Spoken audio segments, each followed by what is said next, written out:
Hello students, I am Ankur Kumar Saxena. Welcome part 9 chapter 6 lines and angles class 9th. इस part में बेटे हम सबसे पहले एक नोट को स्टडी करेंगे। आप यहाँ पर एक रिमार्क देख पा रहे हो जिसमें हेडिंग दिया हुआ है ट्रांसवर्सल। तो ट्रांसवर्सल क्या होता है ये उसको समझ लेते हैं। किसी भी एक प्लेन पर या एक सरफेस पर जब दो लाइनें ड्रॉ होती हैं, जैसा कि हम देख पा रहे हैं ए बी और सी डी, और इन दो लाइनों को कोई एक तीसरी यानी थर्ड लाइन इंटरसेक्ट कर देती है, काट देती है, जैसा कि हम देख पा रहे हैं ई एफ लाइन काट रही है, तो इस लाइन को ही हम ट्रांसवर्सल बोलते हैं। तो इस तरह से आपने ट्रांसवर्सल को सीख लिया है।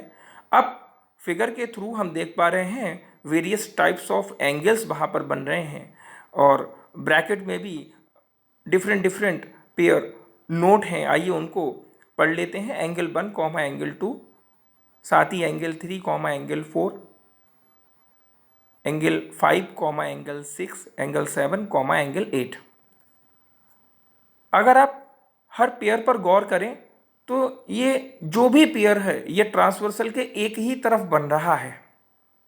अगर एंगल 1 एंगल 2 को हम देखते हैं तो ट्रांसवर्सल के राइट हैंड साइड की तरफ बन रहा है। ये बहुत गौर से फिगर को देखिएगा। एंगल 1 जो कि लाइन के ऊपर बन रहा है, एंगल 2 भी लाइन के ऊपर ही बन रहा है। अगर मैं दूसरा पेयर ले लूं एंगल 3 एंगल 4, तो 3 और 4 को आप देखिए ट्रांसवर्सल के एक ही तरफ है यानी राइट हैंड साइड में ही है। और 3 अगर लाइन ए बी के नीचे की तरफ है तो एंगल 4 भी सी डी लाइन में नीचे की तरफ ही है, एंड सो ऑन। इसी तरीके से और भी पेयर आप बन रहे हैं, आप देख सकते हो फिगर में। Such kind of angles are known as corresponding angles. ऐसे जो एंगल्स हैं उन्हें हम कोरोस्पॉन्डिंग एंगल्स कहते हैं अगर वो इक्वल हैं। If any pair of corresponding angle equal, for example angle 1 is equal to angle 2, या फिर angle 3 is equal to angle 4, और angle 5 is equal to angle 6, और angle 7 is equal to angle 8। At least अगर one pair भी equal है, then both the lines are parallel, AB parallel to CD. Converse, if lines are parallel, then each pair of corresponding angles are equal. तो दो बातें आप समझ चुके हैं कि अगर कोई भी एक पेयर कोरोस्पॉन्डिंग एंगल का इक्वल है तो लाइंस पैरेलल होगी। कन्वर्स, लाइंस अगर पैरेलल है then each pair of corresponding angles are equal. Point number 2।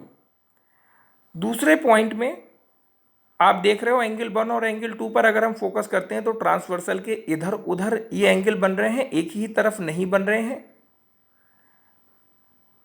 Such kind of angles are known as alternate interior angles. इसका एक दूसरा एग्जाम्पल भी आप देख पा रहे हो एंगल 3 और एंगल 4 की फॉर्म में। ये भी अल्टरनेट इंटीरियर एंगल्स है। If any pair of alternate interior angle is equal then lines are parallel, that is P Q parallel to R S.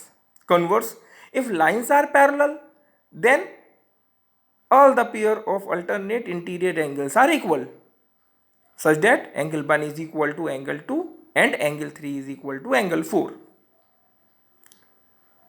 Point number 3.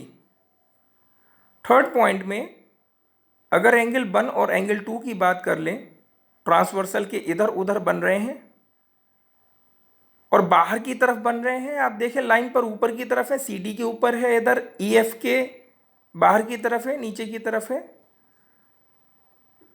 तो अगर इस तरीके से एंगल फॉर्म्ड होते हुए आपको दिखाई दे रहे हैं तो एंगल 1 एंगल 2 ये एक्सटीरियर एंगल है, बल्कि अल्टरनेट एक्सटीरियर एंगल्स हैं। And if any pair of alternate exterior angles is equal then lines are parallel, यानी C D parallel to E F. Converse, if lines are parallel then all the pairs of alternate exterior angles are equal, such that angle 1 is equal to angle 2 and angle 3 is equal to angle 4. Fourth part में बेटे transversal के एक ही तरफ आप कोई भी दो angle देख पा रहे हैं। फॉर एग्जाम्पल एंगल 1 एंगल 2 आप ट्रांसवर्सल के एक ही तरफ देख पा रहे हो। Such kind of angles are known as co-interior angles, and if they are supplementary, that is angle 1 plus angle 2 is equal to 180 degree, then lines are parallels, xy parallel to ub. Converse, if lines are parallel then co-interior angles are supplementary. तो अब आपके समझ में fourth point में ये बात आ गई है कि अगर को इंटीरियर एंगल्स का सम 180 हो जाता है तो लाइंस पैरेलल हो जाती हैं। कन्वर्स अगर लाइंस पैरेलल हैं तो को इंटीरियर एंगल्स का सम 180 डिग्री होगा। Thank you.